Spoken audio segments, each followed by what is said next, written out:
കോഴിക്കോട് വടകര താലൂക്കിലെ മൊകേരി ഗവൺമെന്റ് കോളേജിൽ academic and digital resource centre പ്രവർത്തനം ആരംഭിച്ചു. സെന്ററിന്റെ ഉദ്ഘാടനം ഉന്നത വിദ്യാഭ്യാസ വകുപ്പ് മന്ത്രി ഡോക്ടർ ആർ ബിന്ദു നിർവഹിച്ചു. വിദ്യാഭ്യാസ മേഖലയ്ക്ക് സവിശേഷമായ പരിഗണനയാണ് LDF സർക്കാർ നൽകുന്നതെന്ന് ഉദ്ഘാടനത്തിന് ശേഷം മന്ത്രി ആർ ബിന്ദു പറഞ്ഞു.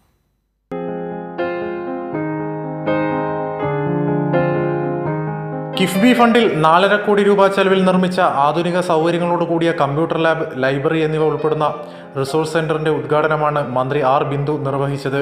സമഗ്രമായ കരിക്കുലം പരിഷ്കരണം വിജയകരമായി പൂർത്തീകരിക്കുവാൻ കഴിഞ്ഞതായി ഉന്നത വിദ്യാഭ്യാസ മന്ത്രി ഡോക്ടർ ആർ ബിന്ദു പറഞ്ഞു. ഈ 4 വർഷക്കാലം കൊണ്ട് പ്രിയമുള്ളവരെ, പൊതു സർവകലാശാലകളെയും പൊതുകലാലയങ്ങളെയും ശാക്തീകരിക്കുന്നതിന് പരമാവധി എഫേർട്ട് നമ്മുടെ ഗവൺമെന്റിന്റെ ഭാഗത്ത് നിന്ന് ഉണ്ടായിട്ടുണ്ട് എന്ന് നിങ്ങളെ അറിയിക്കാൻ ഞാൻ ഈ അവസരം ഉപയോഗിക്കുകയാണ്.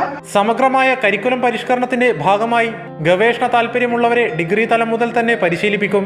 പ്രീ ഡിഗ്രി 2 ബാച്ചുകളിലുമായി 44 വർഷം മുമ്പ് തുടങ്ങിയ മൊകേരി ഗവൺമെന്റ് കോളേജ് 6 ബിരുദ കോഴ്സുകളും 3 ബിരുദാനന്തര കോഴ്സുകളുമായി ജില്ലയിലെ കിഴക്കൻ മലയോര ജനതയുടെ പ്രധാന ആശ്രയ കേന്ദ്രമാണിന്ന്. കുറ്റ്യാടി MLA KP കുഞ്ഞാമതുകുട്ടി പരിപാടിയുടെ അധ്യക്ഷത വഹിച്ചു. ലൈബ്രറിയിലേക്കുള്ള പുസ്തകങ്ങൾ മന്ത്രി ഏറ്റുവാങ്ങി.